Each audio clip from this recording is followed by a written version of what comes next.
Good evening and welcome to the North Carolina Wildlife Resources Commission's public hearing on the 2026-2027 inland fishing, hunting, and game lands regulations public hearing.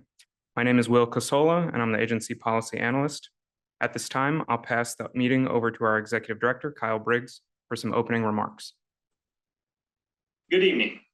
Speaking on behalf of staff and the agency's 21-member Board of Commissioners, I would like to thank you for attending tonight's virtual public hearing. The Wildlife Commission is the state regulatory agency responsible for the enforcement of fishing, hunting, trapping, and boating laws, and provides programs and opportunities for wildlife-related educational, recreational, and sporting activities. The General Assembly declared through state statutes which matters of fish, wildlife, and land management the Wildlife Commission can regulate through its rules. Before we begin the hearing, I want to emphasize the importance of your active participation in the rulemaking process. All public comments are given the same consideration, whether submitted verbally at a hearing, by mail, email, or online. The commissioners review and consider all comments and suggestions before deciding whether to adopt, amend, or reject proposals. Before I turn it back over to Will, allow me to introduce the other staff that you'll be hearing from tonight. First, we have Ben Ricks, who is our Coastal Region Fisheries Supervisor, and he'll be presenting the inland fisheries rules. Next, Darren Barnes, who's Chief of our Land and Water Access Division, and will be presenting game land management rules. And finally, Brad Howard is Chief of our Wildlife Management Division, and he'll be presenting our wildlife rules tonight. So thank you for attending, and I'll turn it back over to Will. Before we get started, I have a few housekeeping items. All participants will remain muted during the presentation until we begin accepting public comments. We have disabled the Q&A function for this hearing. We will be monitoring the chat, but only for technical difficulties. Please do not type any comments into the chat. After each division presents their proposed rule changes, we will accept verbal comments, and I will provide instructions at that time. And finally, just as a reminder, written comments can be submitted via email or online at any time during the open comment period through our website. At this time, I will hand the presentation over to Ben Ricks, Coastal Region Supervisor with Inland Fisheries, to present the proposed inland fishing changes. Thank you. We have 13 inland fishing rule proposals. F1 through F4 pertains to public mountain trout waters. F5 and F6 are mountain trout rules. F7 pertains to fishing on game lands. F8 through F10 are bass rules changes. F11 is a spotted trout change. F12 pertains to spawning areas. And F13 pertains to possession of certain fisheries, fishing. So first we'll do the public mountain trout waters. F1 is to reclassify a 1/10 of a mile of the Rich Branch in Buncombe County from hatchery-supported trout waters to wild trout waters. F2 modifies the boundaries of the following hatchery-supported trout waters to represent this specific reach being stocked: Bent Creek in Buncombe County, Cane Creek in Buncombe County, Stony Creek in Buncombe County, West Buffalo Creek in Graham County, Shut-In Creek in Madison County, and Spillcorn Creek in Madison County. F3 reclassifies 1.1 miles of Corner Rock Creek in Buncombe County, located on the Pisgah game land, from hatchery-supported trout waters to wild trout waters, and removes 130 yards of Corner Rock Creek downstream of the game land boundary from public mountain trout waters. F4 modifies the upper boundary of hatchery-supported trout waters on the Swannanoa River in Buncombe County. The new reach will be from Riverwalk Park in Black Mountain to Wood Avenue Bridge at the intersection of NC 81 and US 74A in Asheville, except where posted against trespassing. This proposal will remove 1.2 miles from public mountain trout waters. Now for our mountain trout rules. F5 allows for year-round fishing with no closed season on hatchery-supported trout waters. Impoundments regardless of whether, in public mountain trout waters, impoundments regardless of whether they are used for hydropower production or municipal water supply. F6 will add the Cullowhee Dam impoundment to the list of hatchery-supported trout water impoundments, which are open for fishing year-round with no closed season.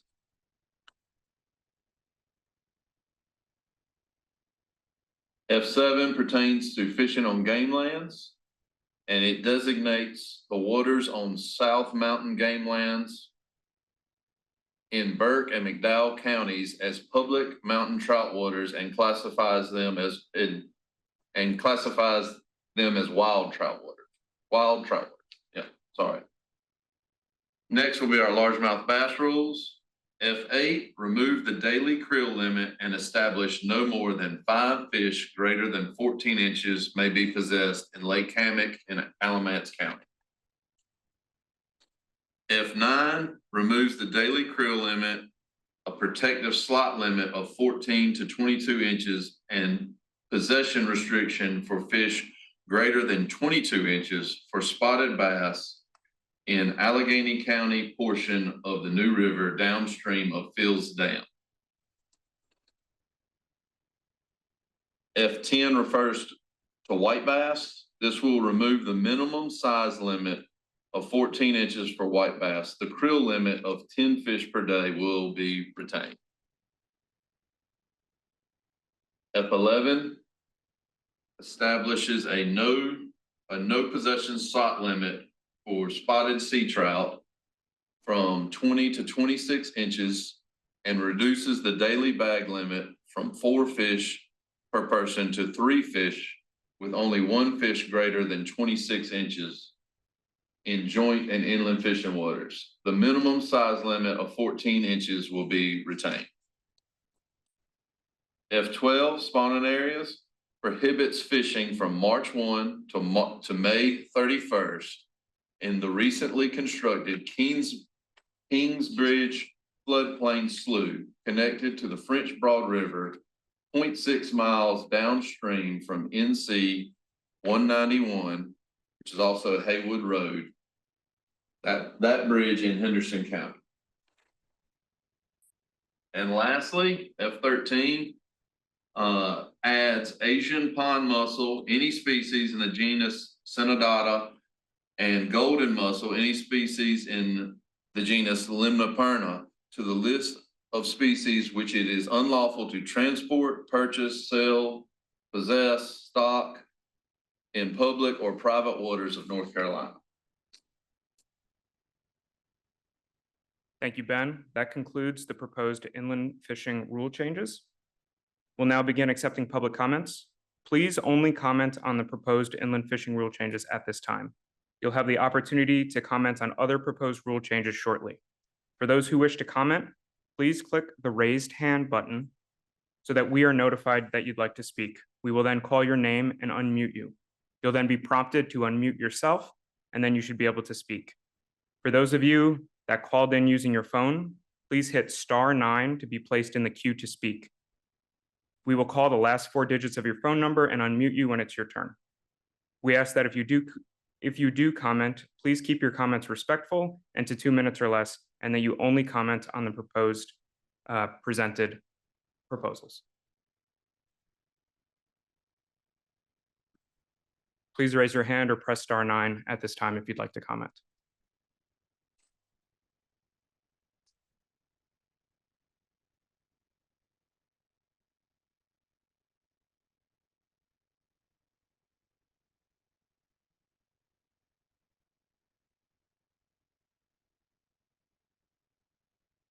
Seeing no comments at this time, I will now hand the presentation over to Darren Barnes, Chief of Land and Water Access, to present the proposed land and water access rule changes.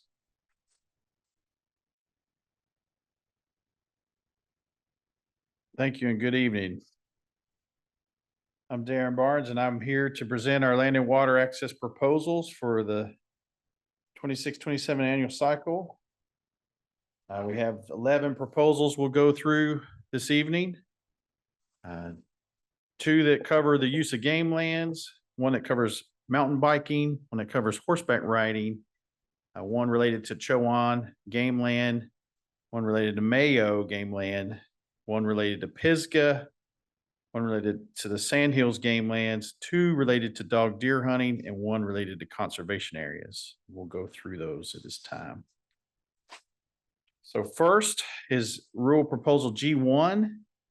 This rule adjusts the allowable camping days on game lands with days that, I'll start over. It adjusts the allowable camping days on game lands with a designated camping area to align with the newly adopted wild turkey season framework. So historically, those camping areas were open until May the 14th of each year. This proposal will now keep those camping areas open until May 31st of each year. Proposal G2 modifies the current use of weapons rule on game lands that restricts the use of a weapon within 150 yards of a residence located on or adjacent to game lands. This rule will allow the use of archery equipment within those 150 yards. So historically, you couldn't discharge any kind of weapon, whether it be a gun, a muzzleloader, or archery equipment. And this rule will allow archery equipment, but will still restrict muzzle loading weapons and firearms. Rule proposal G3. This will adjust the recreational bicycling or bicycle riding dates on the Butner Falls game land for the designated New Light Mountain Bike Trail. This is to align their dates that they can ride the trail with the newly adopted wild turkey season framework. And this shifts those dates by 1 day. So it used to be they could ride on Sundays only from September 1st to May 14th. Now that's going to be September 1st to May 15th. And then it was open throughout the week starting May 5th, used to be starting May 15th through August 31st. Now it'll be May 16th through August 31st. And that's to reduce the conflict with any turkey hunting that may be occurring on that game land. Proposal G4 will prohibit horseback riding on Buxton Woods game land, except on the Piney Ridge Trail. Right now, horseback riding is prohibited or is allowed on the Piney Ridge Trail, and that will continue to be allowed on that Piney Ridge Trail, but the rest of the game land will restrict any horseback riding. Proposal G5. This proposal will remove Chowan game land from the game land program and add that parcel to the Chowan Swamp game land. That Chowan County or that Chowan game land parcel is only a 32-acre parcel. And so it would just still be a game land. It'll just be added to the Chowan Swamp game land and follow the rules for Chowan Swamp. Proposal G6. This proposal will prohibit private construction of piers, docks, moorings, or similar facilities or structures at the Mayo game land. Proposal G7. This proposal will prohibit activities other than hunting, fishing, trapping, and authorized use of posted trails and parking areas on the Lutz tract of the Pisgah game lands. And this, for a point of reference, this is Wilson Creek. That's part of that Pisgah game land, the Wilson Creek area. Proposal G8 will restrict fox squirrel hunting to be by permit only on the Sandhills game land. So you'll still be able to fox squirrel hunt. You'll just have to get a permit, a point of sale permit to be able to do so. Proposal G9. This proposal will restrict dog and bear hunting to the portion east of PD River and north of US 74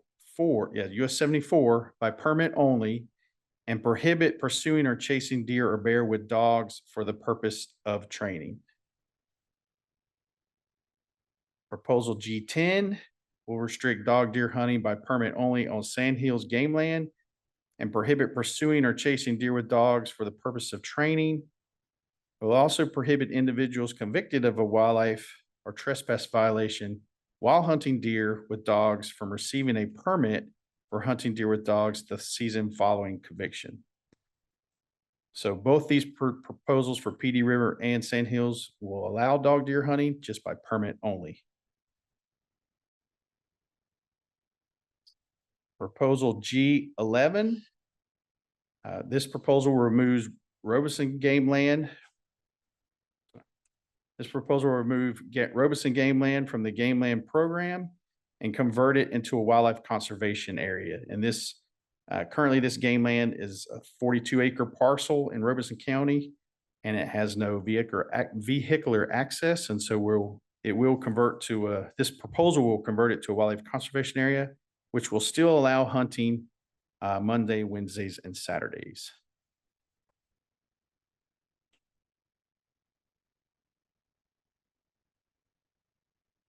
Thank you, Darren. That concludes the proposed land and water access rule changes. At this time, we'll begin accepting public comments. Please only comment on the proposed land and water access proposals at this time. As mentioned before, if you wish to comment, please click the raised hand button so we are notified you'd like to speak. We will then call your name and unmute you. For those of you calling in on your phone, please dial *9 to be placed in the queue to speak, and we will then call the last 4 digits of your phone number. We do ask that if you comment, please keep your comments respectful to 2 minutes or less, and that you only comment on the presented proposed proposals.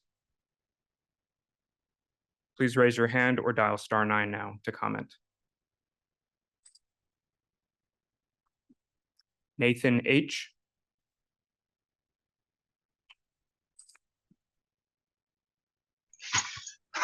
Hey, can you hear me? Yes, we can hear you. This is Nathan Honecker. I'm the attorney for the North Carolina Sporting Dog Association, and appreciate y'all taking the time to have these hearings, and appreciate the opportunity to work with your staff on these rules even before the hearings, and the time y'all have taken on near the Sand Hills game lands and PD game lands to try to take input from a lot of different parties. I'm only commenting on those 2 rules related to deer dog hunting and training dogs on those 2 game lands. You know, the first draft of y'all's proposed rules in these areas were very concerning to a lot of folks that have been hunting down there for a long time, and to our association. You know, that first draft was basically a total ban in certain geographic areas. And so while this proposal is certainly better than that, and we appreciate the fact that we're not considering any sort of total ban, we still have a lot of concerns about a permit system and how it's going to affect folks that have been hunting down there with dogs for a long time. You know, what we suggested as an association was to decrease doe permits or even eliminate them for a couple of years and have kind of a cooling off period. We did propose some more limited restrictions on training dogs, especially outside of hunting season. And so we're, as an association, we're okay with that. But then most importantly, we proposed increased enforcement as an alternative to any kind of restriction on access. You know, no matter how it's implemented, a permit system is going to change the culture in that area. And there's a lot of existing clubs that have been hunting there for generations that are going to risk losing some or all of that extremely limited hunting season. You know, this is a 13-day season total, if I have my math correct, out of about 76 hunting days. That game land's open 3 days a week. So that amounts to about 13 days. Yeah, I have 2 things to say in conclusion. You know, if we're going to do some type of permitting system, we encourage the commission to open it up to everybody so that the permits function as an accountability tool rather than a restriction on access. I think it's great to know who's hunting there, who they are, and to have the accountability. And I like the part that y'all proposing that if somebody has a violation, they don't get a permit or get to hunt the next year. Everybody's very supportive of people doing it the right way. But I also wanted to throw another idea out there for y'all to consider.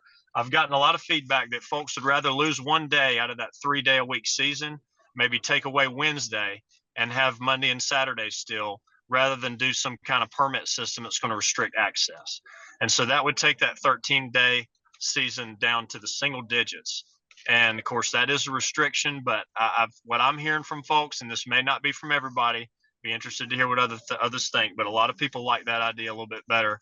than a permitting system. But again, appreciate the opportunity to work with you. I know I've taken a little bit longer than 2 minutes, but thank you for the time and looking forward to continued conversation. Thank you.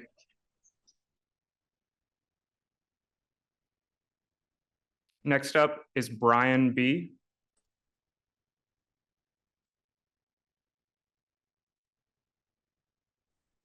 Can you hear me okay? Yes. Great, thank you. I also, as Nathan said, would like to thank you for the opportunity to speak tonight. I also want to thank the Wildlife Resource Commission for meeting with us as a club, as a group of clubs back in late March. I'm president of Price Richardson Hunt Club in Richmond County, a club that was established back in 1951. I've been hunting in that club for 49 years. And during that entire time, we've leased lots of private land that borders the game lands and continue to lease that land. And won't repeat a lot of what Nathan pointed out, which I think are all key important points, but would acknowledge that I haven't hunted down there for the duration, that especially the past 3 years, there have been significant problems there. We know who the groups are that are causing the problems. And I do want to reiterate that, I have seen some enforcement. It often is more or less scattered trespass tickets. But one thing I think that would be helpful, and I've seen it work in the past, as Nathan mentioned, would be an enhanced enforcement that could be a multi-agency detail in multiple of those. Speaking with some of the wildlife officers, and one in particular that's retired there that I know, he feels like that would be an effective manner to control the problem. And in the past, when this was used in the past for a couple weekends, a couple years ago, it did greatly decrease the problem over there. It is, as Nathan mentioned, a 3-day-a-week season, and we already have restricted access because of that.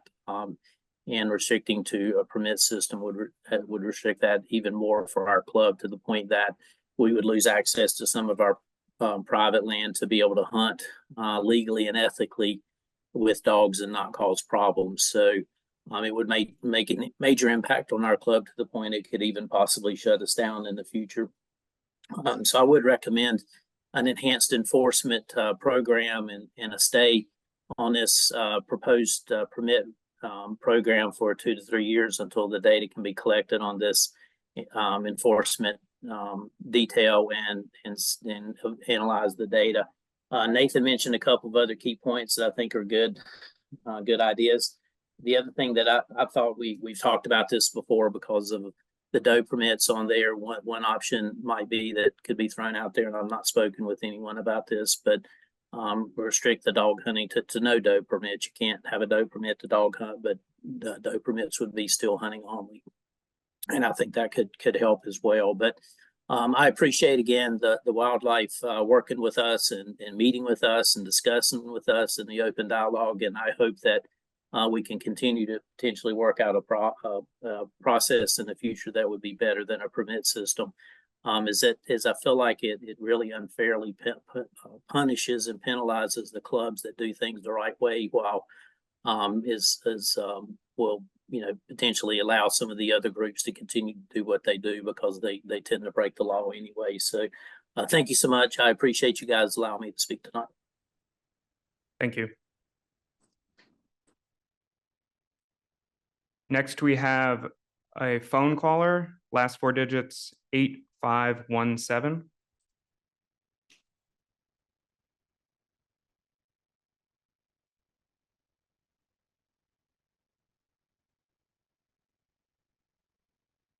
Yes. Can you hear me? Yes. Okay, my name is Buck Rory, and I hunt for the most part next to the PD game lands right there beside the river. And I have a couple of questions. First is, one, will the permits be limited or unrestricted as far as the numbers are concerned? And the second question is, will the PD and the Sandhills be subject to more scrutiny by the game wardens. And lastly, considering the problems we've had on the PD game lands, I'd like to propose that it be changed to a 3-day-a-week hunt, or maybe even 1 day per week. And I appreciate the opportunity to present my ideas. Thank you. So to answer the first question, that it will not just be open permit, it will be a permit draw system so that you would apply for the day that you want to be selected for. And then we'll have party sizes that may range from 5 to 20, 25 individuals. But it will not be where there's a permit available for anyone if you just want to come get it. It will be a draw system. As far as the enforcement question, our officers continue to do details, and I believe last year we probably had more officers on Sand Hills than any year in the last 5 or 10 years working different details. Of course, officers can't be everywhere all the time, so but we will continue to work significant details in every area that has issues. If anyone has any further questions, please click the raise hand button or dial *9.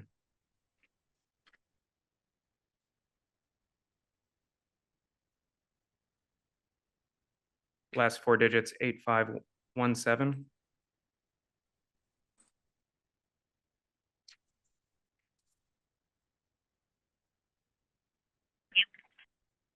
I want to make sure that I understood what he just said. Is he saying that the number of permits will be limited to the PD game lands and the Sand Hills? I understand that you'll have to apply for the permit, but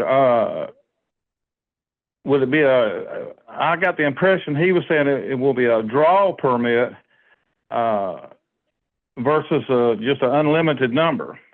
I'd like to have that clarified. So none of it is set at this time. We were still developing, but right now we are looking at proposing a party hunt so that you can apply as a party of people. So not just as an individual, but a party of 5 to 20 or 5 to 25 people. And that party of people would be drawn in a draw. So if that makes sense. Does that clarify your question? Can you hear me? Yes. Yes. Not really, because to give you an example, we have about approximately 50 to 60 people hunting in our club, and that PD game land is right there around the area where we hunt. So our guys would like to get permits if they happen to get on or cross or be on the game lands. But if you're going to limit the number of it, I mean, we might not get permits, is what you're saying, if I understand you correctly. Well, that's a possibility. It will not be unlimited. So we'll set it up. We'll do it by party, and we'll allow a certain number of parties per day. It's going to be a daily permit? It could potentially be a daily permit. Like I said, it's not finalized at this point, but those are options that we can look at, doing daily or 2 day or 3 day, but it could be daily, yes. Well, right now, PD game lands is 7 days a week hunting, 6 days you can dog hunt it.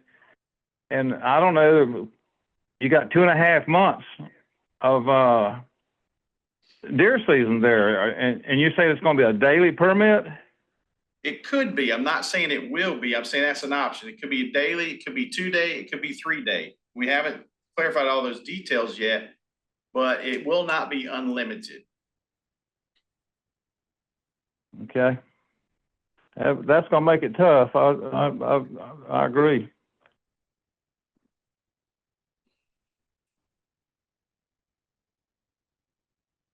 Are there any other comments at this time?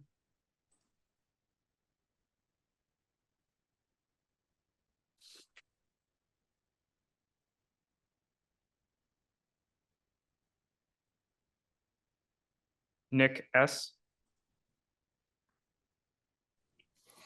How we doing, everybody? Again, yeah, appreciate everyone taking the time to hear all the thoughts and concerns. I'll be brief. I'm just going to echo what Nathan and Brian had said, kind of, and the proposals that they have put out there. I think those are great options that we can work with everybody on to get approved and get away from the permit system. When you look at our club, Price Richardson, to Brian's point, coming up in 2026, we're coming up on our 75th anniversary and have been running dogs in the game land, in the Sandhills game lands and the bordering areas for all that time. Now we're looking at a specific group of people that have came in the past couple of years, and we're becoming collateral damage of their negligence and their bad actions. So again, just want to reiterate the points that Brian made, what Nathan made. I think there's a solution to be had here outside of just the permit lottery system. Thank you. Thank you.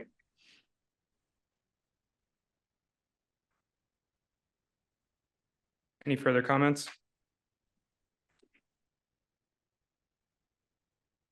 Seeing no comments at this time, I will now hand the presentation over to Brad Howard, Chief of Wildlife Management, to present the proposed wildlife management rule changes.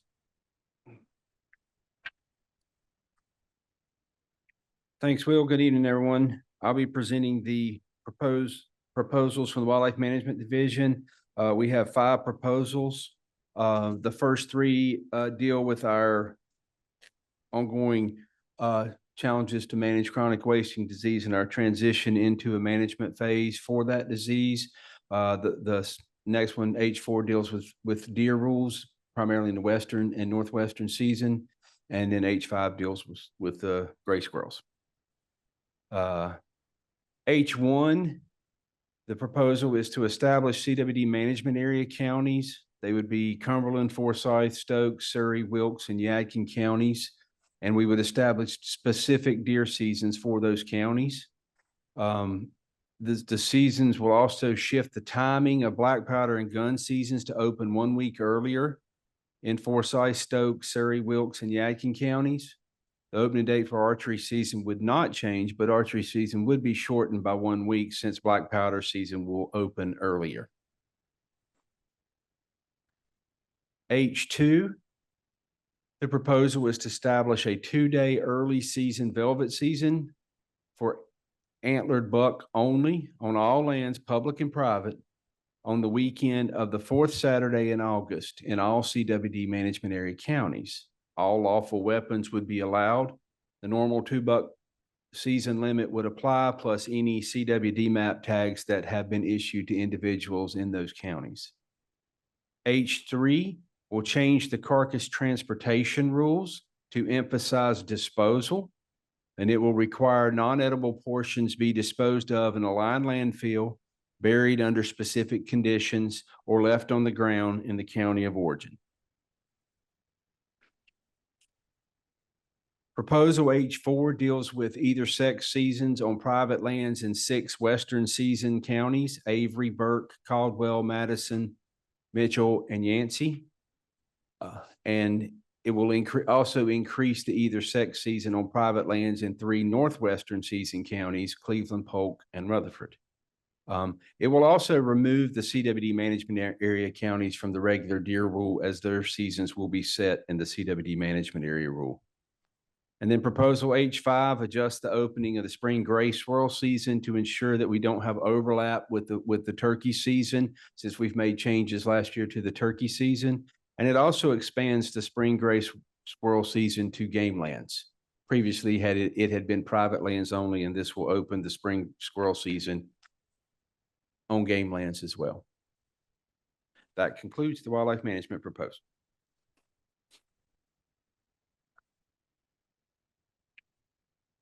Thank you, Brad. That concludes the proposed wildlife management rule changes. And at this time, we'll now begin accepting public comments. As I mentioned before, if you wish to comment, please click the raise hand button. or if you're calling in from a phone, please dial *9 to be placed in the queue. We will call your name or the last 4 digits of your phone number to speak. And if you do comment, please keep your comments respectful and to 2 minutes or less, and only comment on the proposed wildlife management rule changes. Please click the raise hand button or dial *9 now if you'd like to comment.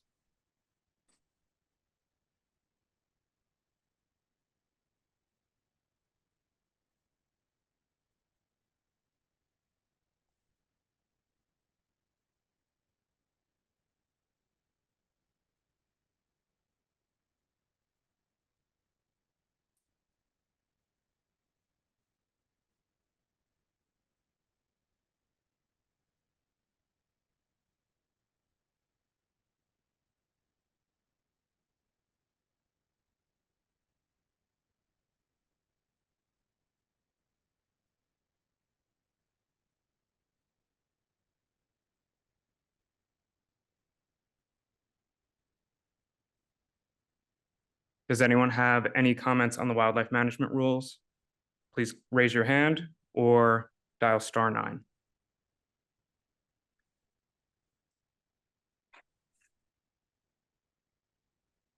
Seeing no comments on the wildlife management proposals, if anyone would like to comment on any of the rules presented today, inland fisheries, land and water access, or wildlife management, please raise your hand or dial *9 now.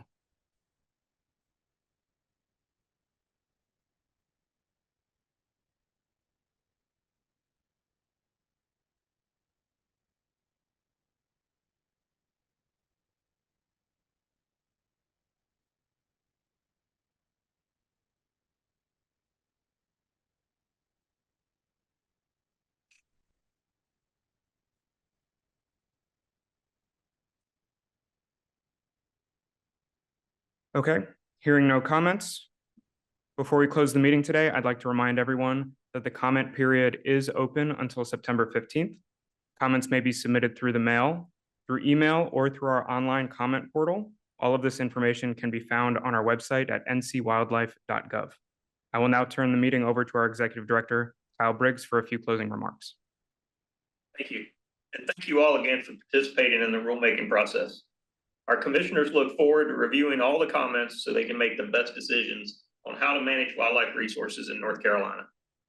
Please continue to go outdoors and enjoy the great wildlife associated recreation that this state has to offer. Thank you again and have a good evening. We appreciate your attendance. The hearing is now closed.